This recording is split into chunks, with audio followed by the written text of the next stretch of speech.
Hello and welcome everyone to these series on the Exalted Treatise on the Response of the Tao.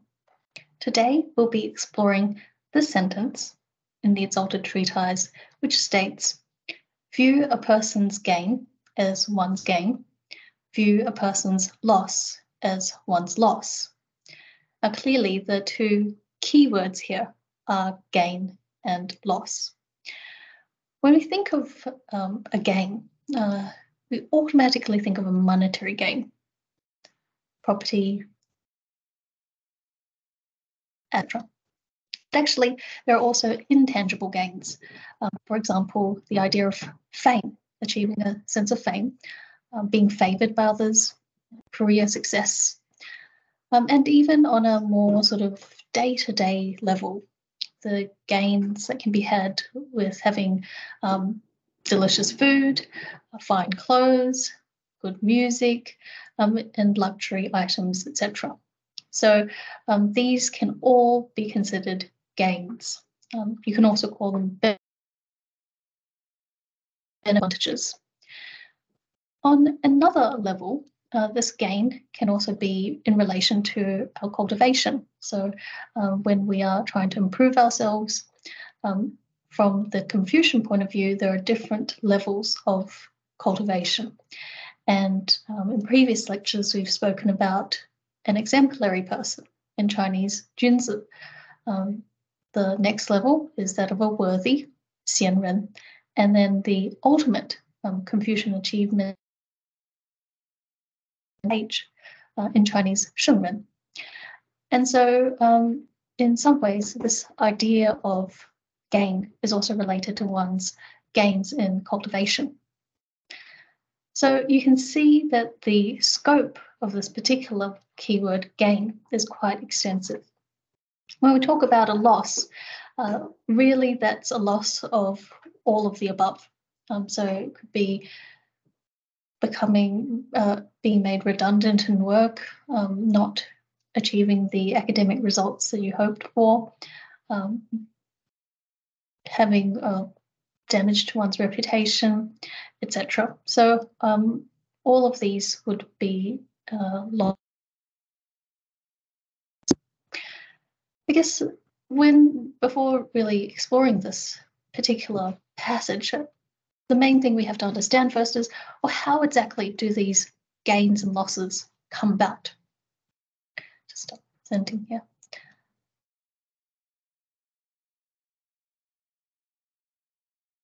And the Exalted Treatise tells us that really good fortune and misfortune, so gains being the good fortune, losses being misfortune, all come about through our own actions. Our own actions, words, and deeds. So most important, of course, are our thoughts, because it's our thoughts that then create and lead to our words and our actions. There is nothing that is an accident. Everything has its reasons, and it's important that we understand this. And this is called the principle of causality, or divine retribution. And essentially, this is not something that just Taoism speaks about, but it's really the core and the essence of Confucian philosophy, Buddhist philosophy, and even a key teaching in many of the world's major faith traditions. It can be summed up in the sentence, we reap what we sow. In this particular idea, the sentence actually comes from the Holy Bible. So you can see, of course, that this is something that's quite important in universal in a way. Now, there's a really good story that I'd like to share with you, and it illustrates this quite nicely. Of course, there are many stories in the collected commentaries of the Taishan Ganing Pian, Exalted Treatise, but this story comes from the collected accounts of virtuous conduct in Chinese Dao De Cong Shu, which was highly promoted by Patriarch Yingguang. This story, or this historical account, occurred in the 12th century in Hangzhou in China, and it's about a young man named Cai Yong. Cai Yong is recorded as coming from a very poor background, but also someone of good character. He's noted for being very devoted and caring towards his widowed mother, so his father's passed away. And one day, he encounters a Buddhist monk, and this particular monk asks him for a bag of mustard greens. Now, this was a very common vegetable. It still is in China, common Asian green that's found in many homes. So nothing expensive. And so when he comes home, Cai Yong comes home and tells his mother. His mother says, of course we would be able to donate a bag of these vegetables to this monk. And so the following day, he goes to the monastery and donates these vegetables. So the master takes the mustard greens and gives him the mustard seeds and tells him that these seeds can be made into medicine. He tells him that to create a concoction with the mustard seed and some soil, making them into pills that actually have therapeutic effect. The monk explains that in another region, in Guangzhou, another province of China, there's actually quite an epidemic, and it's quite a number of people are affected with dysentery. For those of you who don't know what dysentery is, it is a type of gastro. So the bug or parasite is transmitted through contaminated food and water. These bugs go into our intestines, leading to bad diarrhea and also passing blood in the stools. So obviously the people would be quite debilitated. And once it occurs, there's an outbreak. And so the master tells them that these pills that you've made up can actually help cure these people of this dysentery. So what you can do is go to this province, Guangzhou, and actually sell these pills. And you can sell them for 1 silver piece each. And he actually instructs him not to overcharge. So they're worth 1 silver each. Now, Cai Yong goes back home and tells his mother exactly what happened, and the fact that he has this formula for making this medicine. And, obviously they have to discuss, because it would involve him traveling away from home for a number of days, not weeks.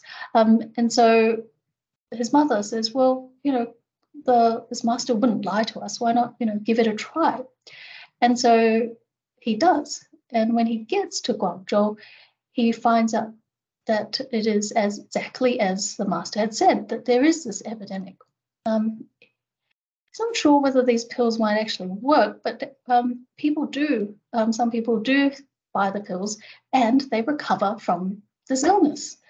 Word spreads, and within a number of days, his whole supply, his whole stock is sold out, and he makes a windfall.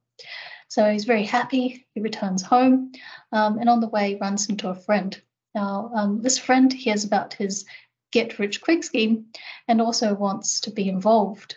So later on, this friend goes to that particular monastery and also wants to find and ask this monk about the special or secret formula for the medicine.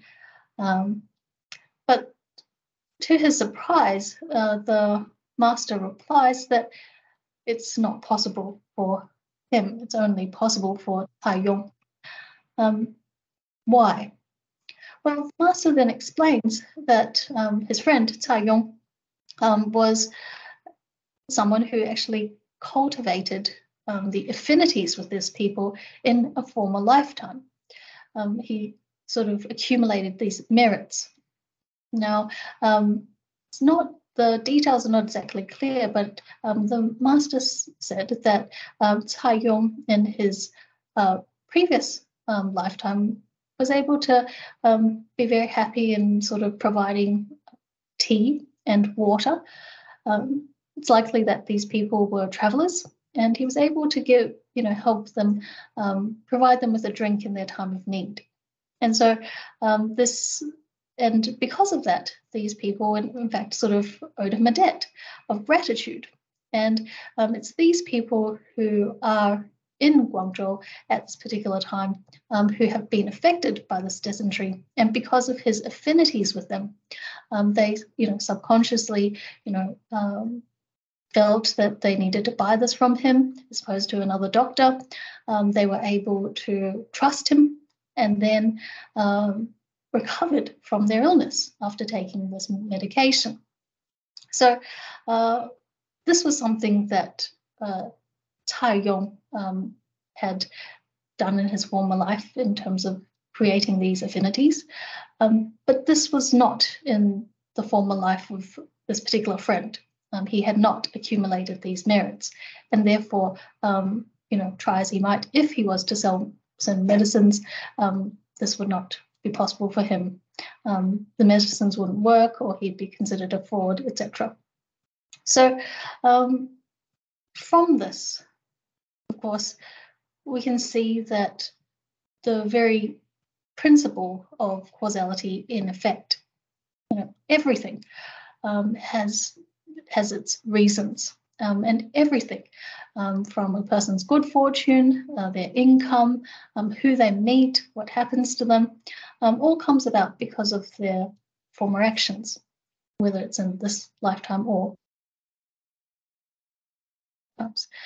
And we can, when we think about the story, why is it that Cai Yong encountered this Buddhist monk?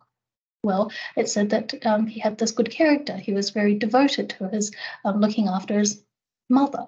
So that's what led him to meet this master in the first place, who was then able to help him unlock this good fortune that he had accumulated from a former lifetime. And then the ability to really cure and help those people through, this mustard seed medicine was something that also had its reasons. So there is, of course, a very famous quote that says, a Chinese proverb that says, really every bite, every sip that we have has been destined. Now, this destiny is not something that is locked in, that binds us, but it means that it's something that we've created. It's the consequence of what we've done previously, whether it's this lifetime or former lifetime. In other words, we reap what we sow. And this particular story is quite inspirational in helping us understand this. Even when we think of medicine, why is it that some people, people can take the same medicine and some people can be cured whilst others are resistant and just has no, doesn't work for them or gives them side effects. And so that also has its reasons and its causes. So this idea or the principle of causality is so important for us to understand. You can see from the story, of course, that the cause and effect, the consequences of our actions are not necessarily immediate. They could be from this lifetime, or in the story, it was from a previous lifetime. So there's a lag in terms of, when we see the fortune or misfortune that is our consequence. But also as well, there's we have to sort of understand the magnitude of that cause that we've created. So when the master is talking to Cai Yong, he tells him, well, only charge people 1 silver piece. You can't charge them more than that. And then you think back to what he did in his previous life. Well, he only really offered them a cup of water or a cup of tea. So you can't, in terms of its equivalence, you can't really charge them more than that. And therefore, there's a certain idea in terms of the magnitude of the cause. Of course, we can see that the magnitude is not necessarily related to something that is, how much you've donated or how much you've given, but it's the heart or the thought that you have when you're giving, when you're doing this good deed. Are you genuinely, sincerely, 100% sincere in your good deed? Or are you thinking about the future benefits? Or are you thinking about how you might seem in front of others in terms of pretending to be virtuous or following the crowd? So all of these come into play in terms of understanding the exact magnitude of that cause. So it doesn't matter, the amount that you've donated, but it's really the heart by which you do it. And that is ultimately what leads to the magnitude of the effect. So that idea that, when we view a person's gain as our own gain, when we view a person's loss as our own loss, that occurs in one's mind. So here it doesn't really specify any particular word or action, but it's something that it's how we respond, and it's our attitude to others. And if you think about it, parents, when they see their children, when they see their children's successes, they are 100% happy for their own child. When their children go into an exam or have some sort of assessment, they are probably outside or feeling nervous as well. This is also the same for other family members, like our siblings or our teachers. When certain teachers, their students go into an exam, they also feel quite nervous. And when their students have success or achievement, they are 100% genuinely happy. Of course, if that student doesn't get that job or doesn't achieve that particular mark, they're also genuinely sympathetic. So when you think about our parents or our teachers, you can see that they are very much able to fulfill this particular line of seeing your gain as their gain and also your loss as their loss. And it comes quite naturally because they genuinely want the best for you. So that's what we mean here when we say that, this particular thought that you have, is it genuine? Is it sincere in this particular instruction of seeing another's gain as yours? If we are able to truly understand this principle of causality and that the good fortune that we encounter, the misfortune that we encounter, it's all related to our former actions, then it really neutralizes that feeling of perhaps jealousy or resentment that we might feel when we see certain people achieve more than us or better than us, for example. And then instead of feeling jealous, we actually feel more motivated. It gives us this extra motivation because if we see someone else succeed or achieve, then we know that we have to cultivate the right causes and work harder ourselves so that we can be just like them in the future. When we see another person experience suffering, some sort of personal crisis, then we should also reflect on ourselves. Do we have the same fault? Have we made the same mistake along those lines? And if we have, to improve ourselves, and if we haven't, to then be more cautious about not to make the same mistake.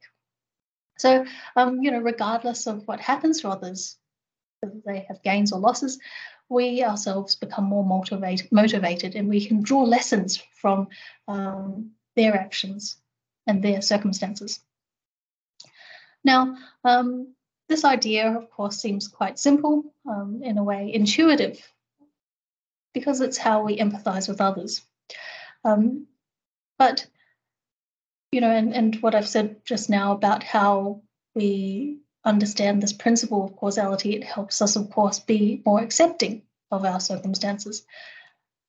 But some people might ask, well, how is it that, we can actually see someone's gains as our own? That's sort of the next step, isn't it? It's not just saying, okay, well, that person has some success or failure. That's something that we have to accept because of their own consequences. But now this is taking a further step. It's saying, how can I see that person as myself, in other words? And that is what is not so intuitive. And that's the exact reason why this particular line is in the Exalted Treatise, because it's not necessarily something that we may do all the time. For example, in the human condition, the human experiences, the reality is often that some people actually take pleasure in another person's pain, that they want to see others, make mistakes or failure, particularly if that person they feel undeserving. They might say that, well, this person's a hypocrite, they are selfish, they're cruel, they are lazy, they're not deserving of any good fortune. And as a result, these feelings may come up of anger and jealousy and a sense of unfairness if, in fact, they do have some gain or benefit. And that's exactly why this sentence is in the Exalted Treatise, because it's telling us that, yes, there's this notion of poetic justice, of people deserving retribution for their vices, but we have to sort of overcome that. Now, the whole theory and idea of overcoming this, we can look to sort of historical accounts and examples.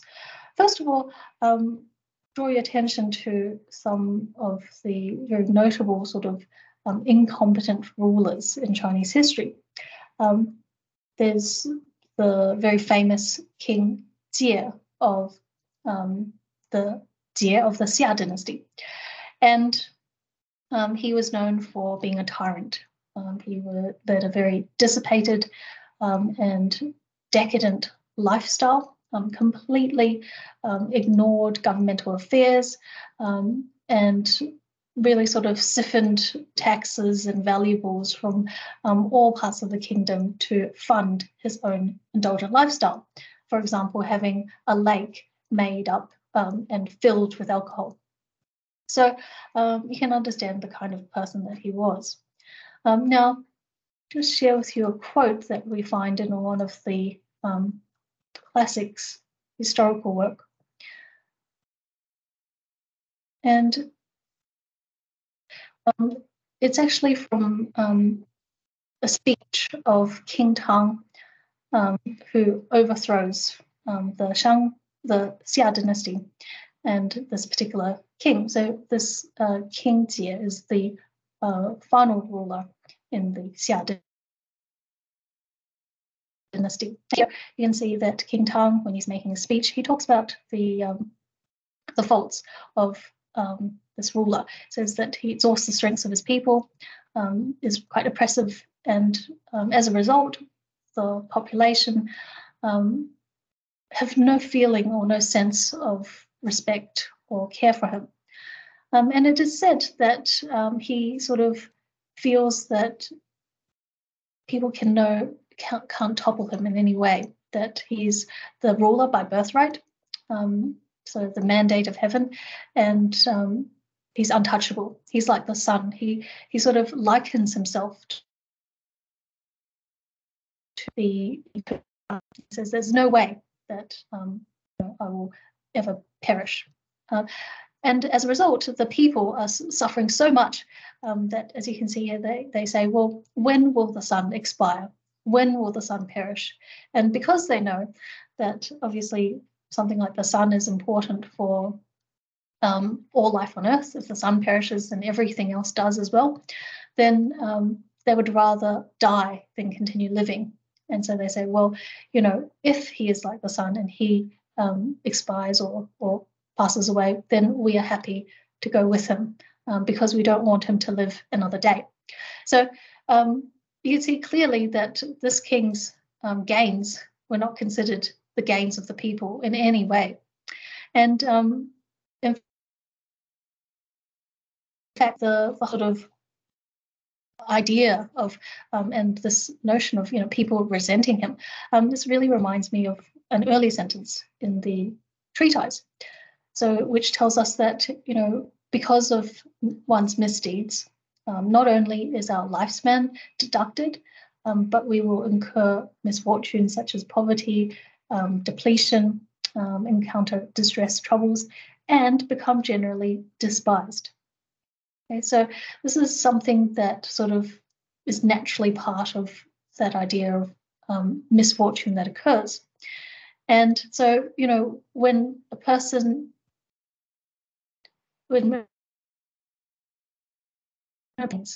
not sort of lead to resentment, then it means that this person has not cultivated, that their misdeeds are such that they are despised. But then how is it that a person's gains can be viewed as another's gain? That's so much so that other people feel happy for them. Now, Mencius discusses this in great detail, and there's a particular. So I just close this. So there's a particular line or conversation in the Mencius that he has with one of the kings, and he's telling the king that right now, whenever the king is enjoying his music, and that sort of and the people hear the sounds of the bells and the drums, well, the people get a headache. They become more distressed when they see or hear the king on his hunting expedition. The sounds of the carriages, the horses, and his retinue that goes out with him to hunting. They also get a headache because they're thinking, well, why and how does he enjoy himself so much when we are suffering? Now, the quality of life is so bad that our families are split up. People are trying to find work in different parts of the kingdom, and there's no way that we can even survive. And there he is as the king, enjoying himself. And then Mencius explains that if as the ruler he's able to be responsible, really take governmental affairs in his hands, and really sort of ensure that the people, at least their basic needs of food, clothing, housing, are fulfilled, and that's often through sharing the resources, whether the imperial resources, then then the people would rejoice with the ruler's gains. So this idea that what the ruler has is actually theirs, because the ruler is able to then share and work for them. And if that is the case, then if the king were to enjoy his music, if the king were to go on a hunting expedition, then the people would hear the exact same sounds and music, and they would rejoice. They would say, oh, this is the sound of our king. And it shows him, enjoying himself, and it shows that he's healthy enough to have these interests and to have these activities. And so they would be rejoicing. Now, the activities themselves, the people and the ruler, is, there are no changes. But what has changed is how the ruler goes about in terms of distributing resources, not sort of accumulating the resources for their own personal pleasure. So the resources, whether it's food, etc., human resources, are all mobilized for the people, and in that way, then the people will feel that what is the ruler's, what the ruler gains is their own gain, because the ruler is actually working for them. And in that way, then they would be happy when he gained something, and they would sympathize when he has some sort of failure or loss. So that idea of, the gain, the loss, and, the kind of person who you might be happy for when they have certain gains and losses, that these are all sort of nuances of this particular line. There's a very well-known story that I'd also like to share with you today. And it's one of the greatest friendships in Chinese history. It's the two friends, names are Bao Shuya and Guan Zhong. And they actually lived before the time of Confucius, about 100 years before Confucius. And both of them are renowned statesmen in the state of Qi. But prior to their government careers, they were actually, they'd known each other for a very, very long time. They'd been good friends. And in fact, they had gone into business together. So they had a business partnership. Now, Guan Zhong, we are told, is not as well off as Bao Shuya. And he, in fact, also has an elderly mother that he has to look after. And so during the business partnership, Guan Zhong actually takes, when there's profits, he actually takes more than his fair share of the profits. Now, Bao Shuya knows about this, but Bao Shuya says, or doesn't say anything actually, but he knows about this, and he says, well, he's very happy that Guan Zhong is able to take more because he knows that Guan Zhong is actually looking after his family and needs that those funds. It's also said that Guan Zhong, during this business partnership, actually makes quite poor business decisions, and then as a result, it leads to losses for both of them, which is unfortunate, but Bao Shuya, again, he's very understanding and forgiving. And he feels that, well, Guan Zhong is actually really talented, and he has these brilliant ideas, but probably too advanced for his times, and therefore people don't appreciate it, and therefore it's not really a good business idea. Well, ultimately, when both of them take part in military service, Bao Shuya also notices that Guan Zhong is the first to retreat from the front lines in a series of different military campaigns. And as a result, he's considered quite a coward. But again, Bao Shuya comes to his defense and says, well, he's not a coward. He's actually just thinking about his elderly mother. And if he was to die on the battlefields, then there'd be no one to look after his mother and his family. So again, he sort of is very understanding of Guan Zhong's actions. Later, when they go into careers as government officials, Guan Zhong, because of his personality, his ideas, falls out of favor with the ruler and is demoted 3 times. Now, you can imagine that as a result of his demotion, people, his friends would all desert him and wouldn't want to be tarred by association. But during this time, Bao Shuya remains a very loyal and faithful friend, and says, well, actually, it's not so much that this Guan Zhong is a poor government official, but that he just hasn't met the right leader who really appreciates his political talent. So, even from these various examples, we can see that Bao Shuya is actually an exceptional friend. And in fact, when we read about this in the historical records, it's not Bao Shuya, talking or bragging about this himself, but actually these are the words of Guan Zhong. who is really grateful for such a wonderful friend. And we might even think, well, you know, this kind of person is so exceptional and rare. But there's actually more. Now, later on, when they're quite developed in their political careers, they become advisors to two different princes.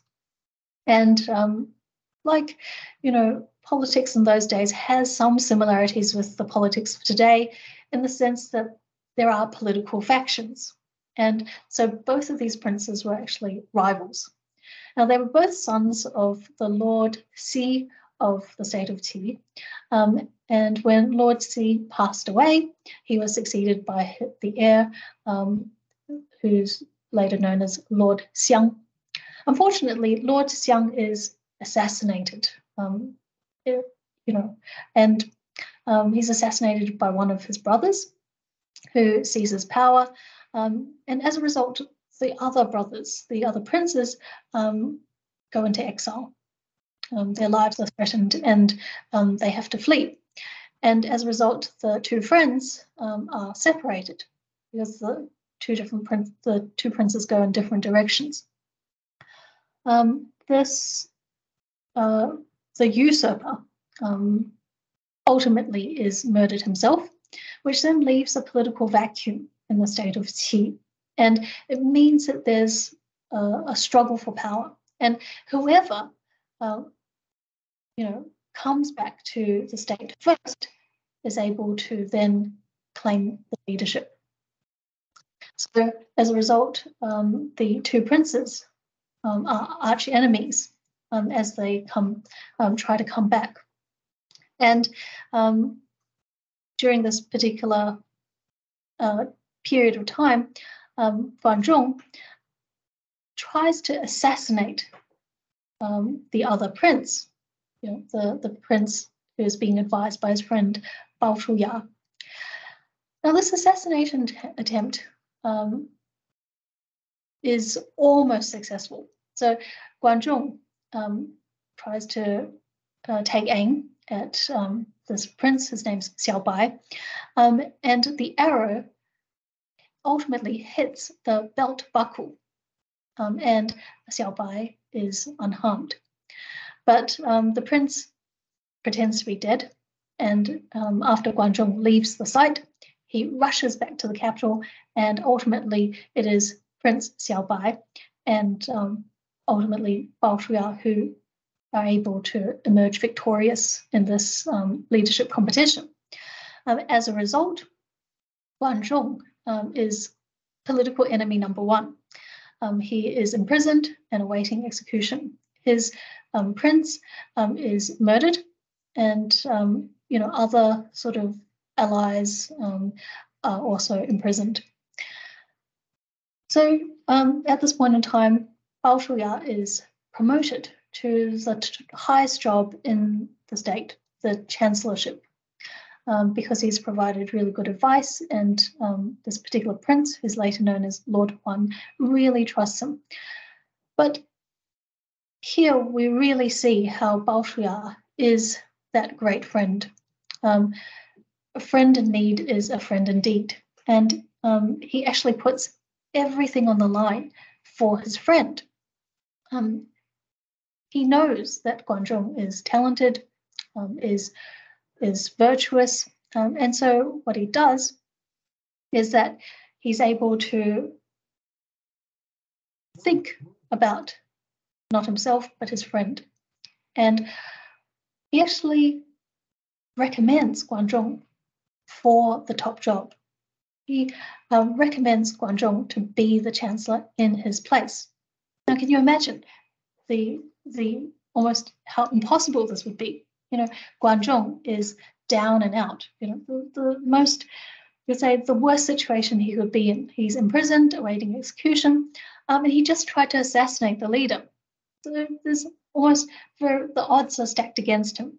And Bao Shuya is trying to recommend him to be the chancellor. It's not just to ask for forgiveness, but to actually give him a job, and the top job. And Bao Shuya is actually giving everything up in terms of this his career, his job, in which we can really make a difference. As we know, Lord Huan actually trusts Bao Shuya so much that he takes his advice. And the rest is history. So what happens is that Guanzhong is appointed as the chancellor and ultimately leads the state of Qi to prosperity, to power, and Lord Huan becomes the very first hegemon in the period known as the Spring and Autumn period in Chinese history. And through the 40 years that he is the chancellor, the Qi is really, you could say, the most powerful state in the Chinese kingdom. So really, he didn't let down his friend. But when we return to this idea of the Exalted Treatise, we see, of course, that Bao Shuya is very much important to put this into practice, to really see his friend's gains as his own and his friend's losses as his own. So, even from the very beginning, Guanzhong took more of the profits, but Bao Shuya saw that, his gains were deserving, that he needed that. And so he didn't feel resentful, he didn't feel annoyed. And then whenever Guanzhong has any failure or loss, for example, being demoted, being considered a coward, being imprisoned, he steps in and really genuinely tries to help and defend him. Now, how does he do it? This sounds really incredible, but what we want to know is how.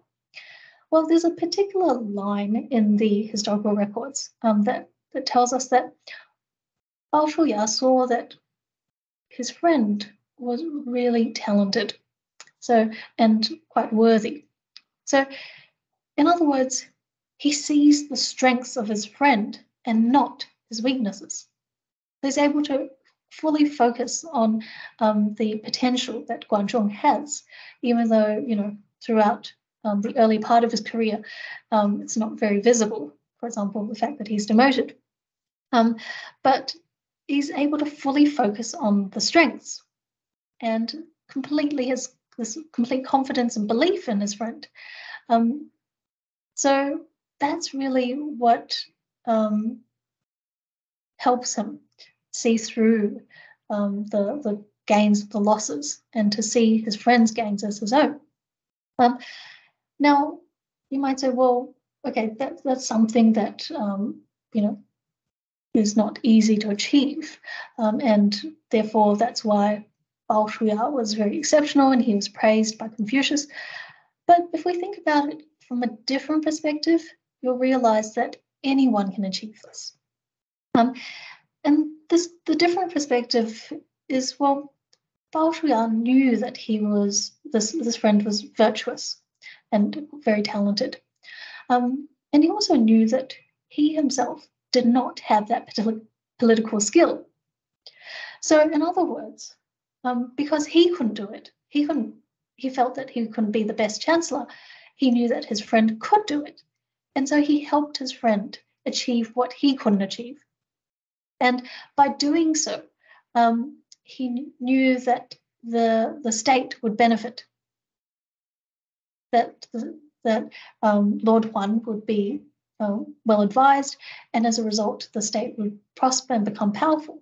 And as a citizen of that state, as a government official in that state, he would also benefit. So, in other words, by recommending this person, the gain that Guanzhong had of achieving that political office was actually his own gain in seeing his state become a better state. And as a result, everyone's quality of life improves, and his quality of life improves as well.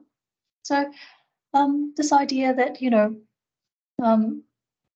if I don't have the skills or the knowledge to do that good, I should help others do that good. And that will be almost the same as me doing it myself. And if you see it that way, then it's very easy to see someone's gain as yours and their losses as yours, because that person is able to help others. And we see a lot of the stories and examples in Venerable Master Ching Kung's life. We know, of course, that during his time in Singapore, he was able to bring together the 10 major religions. They were able to not only have dialogue, meetings, sort of joint endeavors, but also learn from each other and really advance that whole project of international multi-faith peace and harmony. And Venerable Master, in his lectures, he explains that he fully supports the other religions. He sees them as part of the same family, that everyone is really just helping others improve themselves and be better. And obviously there are some projects that other religions or faiths may specialize in and do better. So he's able to give money or donate funds that would then enable, say, for example, another faith to provide medical services and ambulances in developing countries.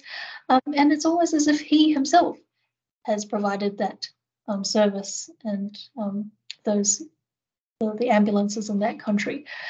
So he sees their work, by supporting their work, he sees it as, doing it himself in a way.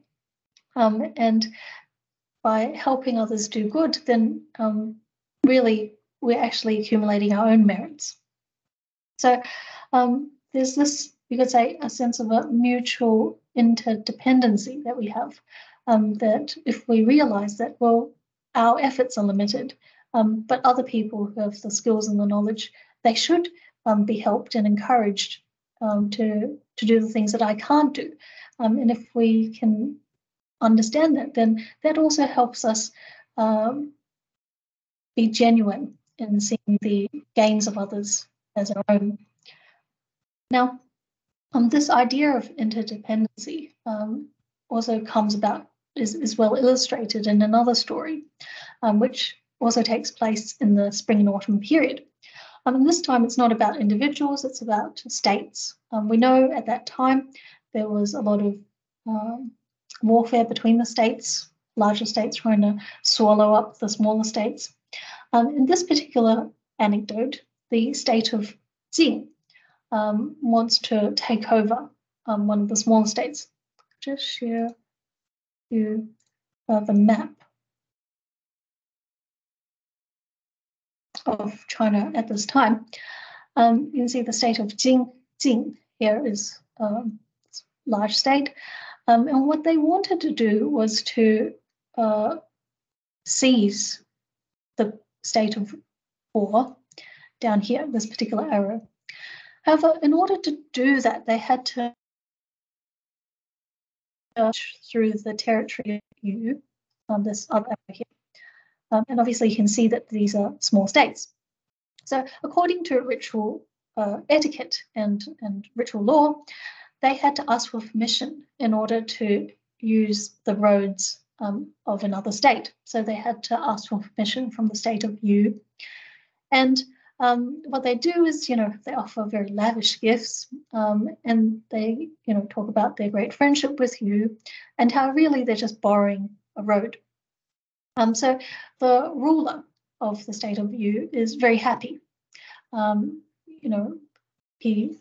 They give him jade, horses, etc.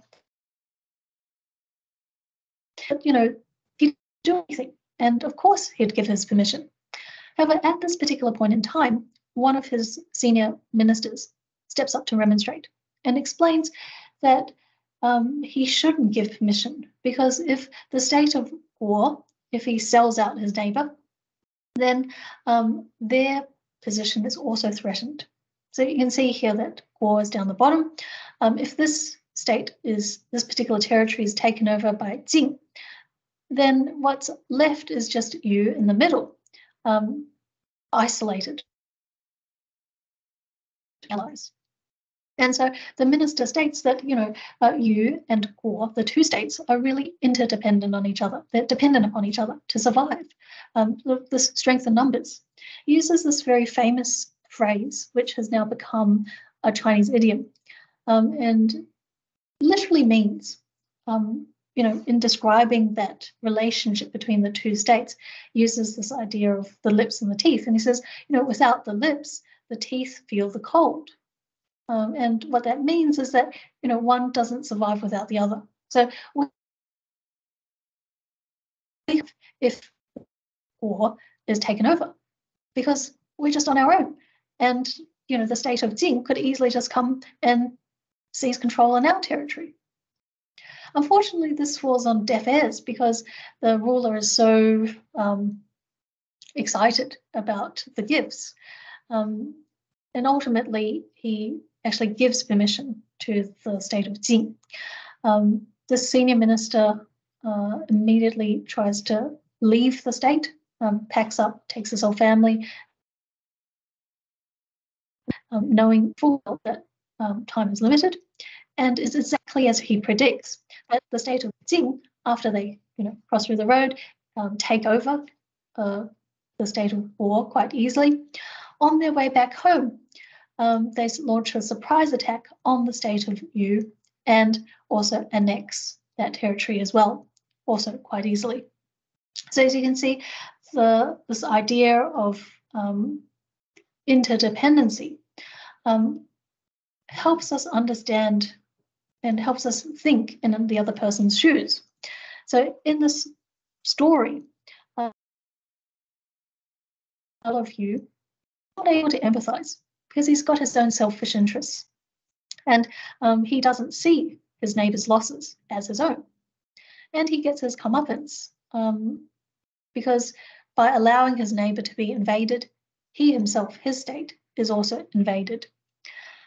And in many ways, when we think about the story, of course, the first reaction will be, well, he deserved it. But having now learned in the Exalted Treatise, we might be able to think again and really, sympathize with that particular ruler, that he is so blinded by his own selfish interests that he can't really make the right judgment. And as a result, this leads to misfortune. And in fact, his plight and what happens to him could happen to any of us if we also were not thinking in the right track. And so we have to constantly use these lines to help remind us of how we should think, of how we can sort of think about another person's interests, but actually they're also our own, because we exist in, we don't exist as an island, but as in a network of different relationships. And then ultimately, well, what's really at stake here? What if we can't see another person's gains as our own? What happens? Well, ultimately, it's our empathy on the line. It's our ability to empathize with others, to really engage with others, and then ultimately help them. And part of this empathy is actually really developing of being able to think about more than yourself, think about your family, your community, etc. And then, even for people that you think are undeserving, that people that you disagree with, you don't get along with, if you're able to open up your heart and mind, and in that moment, really genuinely, if something good happens to them, be happy for them. Or if they lose something, if they have some sort of failure, genuinely be sympathetic. Then perhaps you can reset the relationship. If they understand that you really feel the same way as they do, then they are more willing to listen to you and to relate to you. So it's a win-win situation.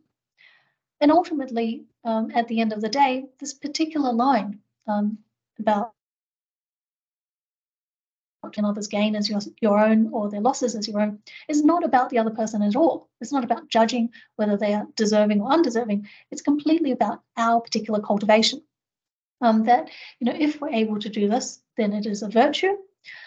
If we're not able to do this, then this is actually a misdeed.